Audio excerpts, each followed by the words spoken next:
Hi friends, ఈరోజు 7 డాట్స్తో సింపుల్గా వేసుకుని రౌండ్ షేప్ మెలికల ముగ్గులు ఎలా వేయాలో నేర్చుకుందాం. ఇది చుక్కలు పెట్టే విధానం చాలా జాగ్రత్తగా గమనించండి ఫ్రెండ్స్. ఫస్ట్ వాళ్ళు ఇంతవరకు ఛానల్ని సబ్స్క్రైబ్ చేసుకోకపోతే తప్పకుండా సబ్స్క్రైబ్ చేసుకోండి. మీరు సబ్స్క్రైబ్ చేసుకున్నట్లయితే నేను వేసిన ప్రతి ముగ్గు మీకు నోటిఫికేషన్ వస్తుంది. మన ఛానల్లో ముగ్గులు పోటీ ముగ్గులు, డైలీ వేసుకునే ముగ్గులు, ఫెస్టివల్స్ ముగ్గులు కూడా ఉన్నాయి.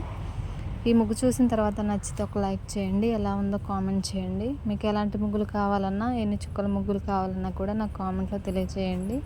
ఓకే ఫ్రెండ్స్, కంప్లీట్గా చూడండి.